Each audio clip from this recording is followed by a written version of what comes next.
Ada 4 alasan kenapa Tuhan itu ingat kepada kita.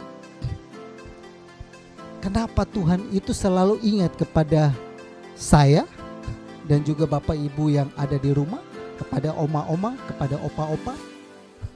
Ya mungkin kadang kita berpikir bahwa mantu saya sudah nggak ingat sama saya. Kadang kita juga berpikir bahwa anak saya, kandung saya juga sudah tidak ingat lagi kepada saya. Bahkan kita sudah berasa bahwa tidak ada orang juga mengingat kepada saya. Tapi ingat baik-baik, Tuhan selalu ingat nama ibu. Tuhan selalu ingat kepada bapak dan ibu. Sekalipun mereka yang dulu mungkin dekat kepada kita meninggalkan kita, Tuhan selalu ingat. Nah, 4 alasan apa yang membuat Tuhan itu selalu ingat kepada kita. Apa istimewanya kita di hadapan Tuhan?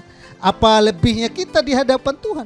Kita adalah manusia yang biasa, namun Tuhan ingat, terus menyebut-nyebut nama kita, terus merindukan kita, terus mau berjumpa dengan kita. Siapakah kita? Allah menciptakan langit dan semesta dan segala isinya. Allah menjadikan semuanya ada. Dia tidak kekurangan satu apapun. Dia tidak butuh apapun, namun selalu ingat kepada kita. Siapa kita? Nah, ada 4 alasan yang menjadikan kita kenapa Tuhan itu selalu ingat kepada kita. Maka kita akan mundur ke Kejadian pasal yang ke-1 ayat 26 sampai ayat yang ke-27. Berfirmanlah Allah, baiklah kita menjadikan manusia menurut gambar dan rupa kita, supaya mereka berkuasa atas ikan-ikan di laut dan burung-burung di udara, dan atas segala ternak dan atas seluruh bumi, dan atas segala binatang melata yang merayap di bumi.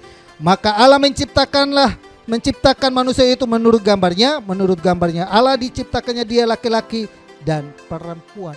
Kenapa Tuhan itu selalu ingat kepada kita? Ternyata jawabannya adalah kita diciptakan seturut, segambar, serupa dengan gambarannya Tuhan. Amin.